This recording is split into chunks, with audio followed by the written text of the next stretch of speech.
Welcome to this video on security controls. After watching this video, you will be able to identify different types of security controls, describe the importance of integrating administrative, physical, and technical controls in safety initiatives, recognize the distinct functions of security controls. Security controls are essential to safeguarding the confidentiality, integrity, and availability of critical assets from potential threats. These controls actively prevent, detect, and manage risks and vulnerabilities in an organization. Various security controls safeguard hardware, software, networks, and data from potential harm. Some of these include administrative controls, physical controls, and technical controls. Administrative controls establish guidelines and methodologies to ensure employees and stakeholders adhere to proper security protocols. Simply establishing policies and procedures is not enough. Implementation of these controls is crucial. The next is physical controls.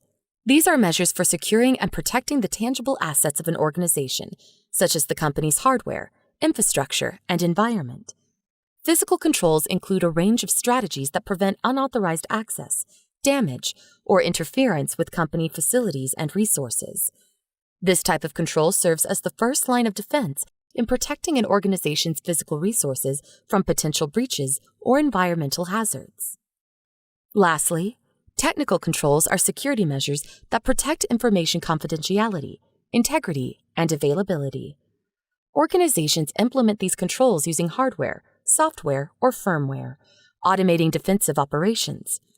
Technical controls detect and respond to security incidents, mitigating vulnerabilities, and ensuring that only authorized individuals gain access to sensitive systems and data.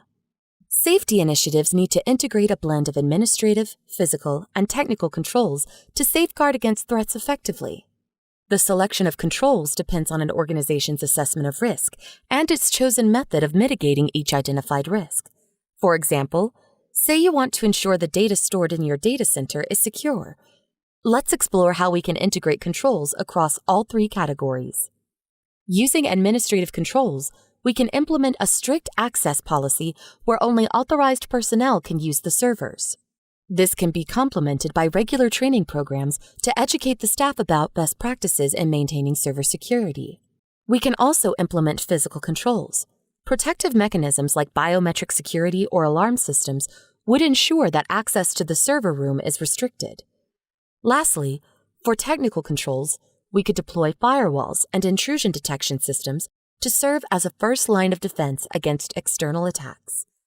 When a security measure is put in place, its function is broadly specified into different categories. Some of these include deterrent controls, preventive controls, detective controls, and corrective controls.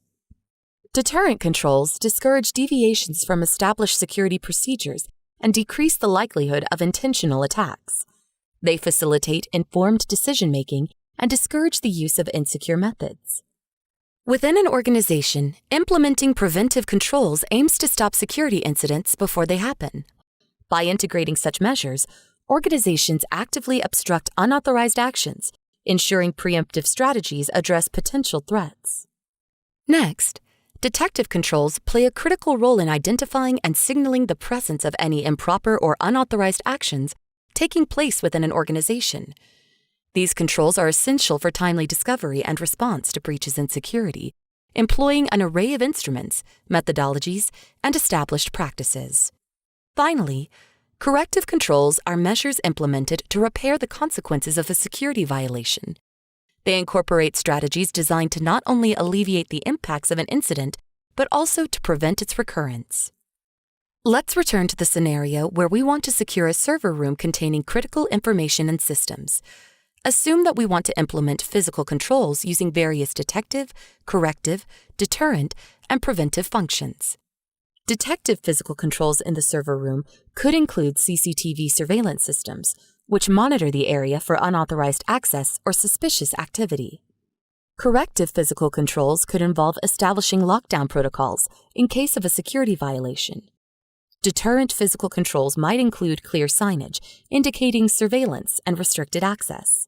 Preventive physical controls could include keycard access systems, ensuring that only authorized individuals with proper credentials can enter the server room. In this video, you learn that security controls are essential for safeguarding the confidentiality, integrity, and availability of critical information and other crucial assets from potential threats. There are various security controls that safeguard hardware, software, networks, and data from potential harm.